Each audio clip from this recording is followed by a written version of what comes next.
آپ کی سوچ میں آپ کا خیر مقدم ہے۔ میں ہوں محمد اقبال۔ دوستو، آج کی ویڈیو میں ہم بات کرنے جا رہے ہیں ایک ایسی شخصیت کی جن کا نام سن کر دشمنوں کے دل کانپنے لگتے تھے، جنہیں اللہ کے رسول صلی اللہ علیہ وسلم نے سیف اللہ یعنی اللہ کی تلوار کا لقب دیا۔ جی ہاں دوستو، آج ہم بات کریں گے حضرت خالد بن ولید رضی اللہ تعالی عنہ کے بارے میں۔ ایسا عظیم جرنیل، ایسا بے مثال سپہ سالار جس نے ایک بھی جنگ کبھی نہیں ہاری۔ تو ویڈیو کو آخر تک ضرور دیکھیں، کیونکہ آپ کو ایسے حقائق معلوم ہوں گے جو شاید آپ نے پہلے کبھی نہ سنے ہو۔ حضرت خالد بن ولید رضی اللہ عنہ کا تعلق قریش کے ایک مشہور قبیلے بنو مخزوم سے تھا۔ آپ کا خاندان مکہ کے بڑے معزز خاندانوں میں شمار ہوتا تھا، اور آپ کے والد ولید بن مغیرہ زمانے جاہلیت میں بھی بڑے سردار اور مالدار انسان تھے۔ حضرت خالد رضی اللہ عنہ بچپن ہی سے جسمانی طور پر مضبوط، بہادر اور جنگی فنون میں ماہر تھے۔ وہ گھوڑ سواری، نیزہ بازی اور تلوار چلانے میں بے مثال تھے۔ شروع میں حضرت خالد بن ولید اسلام کے سخت مخالفین میں شامل تھے۔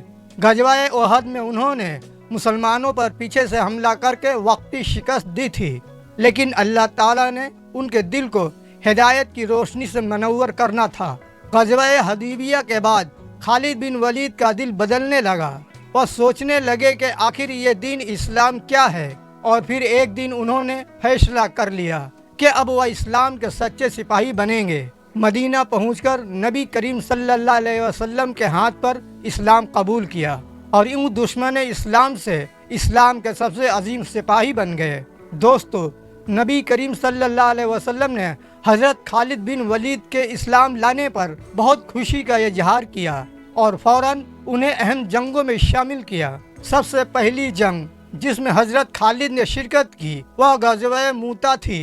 یہ وہ جنگ تھی جس میں 3 بڑے کمانڈر شہید ہو چکے تھے۔ تب نبی کریم صلی اللہ علیہ وسلم نے فرمایا، خالد کے ہاتھ میں جھنڈا دو۔ اور جب خالد میدان جنگ میں اترے تو انہوں نے ایسی بہادری اور حکمت عملی دکھائی کہ دشمن حیران رہ گئے۔ اسی جنگ کے بعد نبی کریم صلی اللہ علیہ وسلم نے فرمایا، خالد اللہ کی تلوار ہے۔ یہی وہ لقب تھا جو قیامت تک ان کے ساتھ جڑ گیا۔ سیف اللہ حضرت خالد رضی اللہ عنہ نے اسلام کے لیے بے شمار جنگیں لڑیں۔ جنگ یمامہ میں جھوٹے نبی مسیلمہ کذاب کو شکست دی۔ عراق اور شام کے فتوحات میں سب سے آگے رہے۔ قادسیہ، یرموک، دمشق اور فال جیسے عظیم معرکوں میں انہوں نے ایسی جنگیں چالیں چلی جنہیں آج بھی دنیا کی بڑی فوجیں پڑھاتی ہیں۔ یرموک کی جنگ میں رومیوں کی تعداد 1 لاکھ سے زائد تھی، اور مسلمانوں کی تعداد صرف 30,000 کے قریب، لیکن حضرت خالد نے ایسی زبردست حکمت عملی بنائی کہ رومیوں کو بدترین شکست ہوئی اور شام مسلمانوں کا قبضے میں آ گیا۔ ایک وقت ایسا بھی آیا جب حضرت عمر بن خطاب رضی اللہ عنہ نے حضرت خالد کو سپہ سالاری سے ہٹا دیا، لیکن کمال کی بات یہ ہے کہ حضرت خالد نے کبھی اس فیصلے پر اعتراض نہیں کیا۔ انہوں نے کہا، میں اللہ کے لیے لڑتا ہوں، نہ کہ عہدوں کے لیے۔ کتنا عزیز، کتنا وفادار انسان تھے وہ۔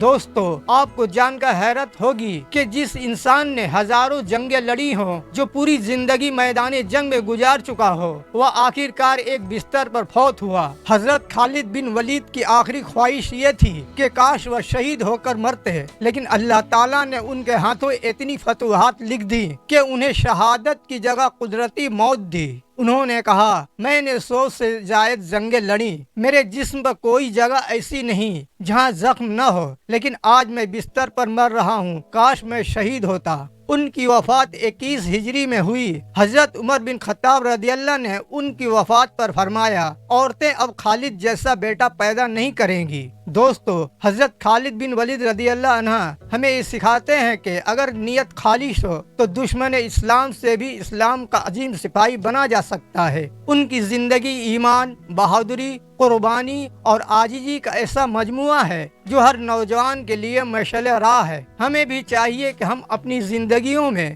حضرت خالد جیسے اخلاص، ہمت اور دین کے لیے جذبہ پیدا کریں۔ اگر آپ کو حضرت خالد رضی اللہ عنہ کی زندگی سے کچھ سیکھنے کو ملا ہو تو اس ویڈیو کو لائک کریں، کومنٹ میں سیف اللہ خالد لکھ کر اپنا جذبہ ظاہر کریں، اور مزید ایسی ویڈیوز کے لیے ہمارے چینل کو سبسکرائب ضرور کریں۔ ملتے ہیں اگلی ویڈیو میں، تب تک کے لیے اجازت دیں۔ آداب۔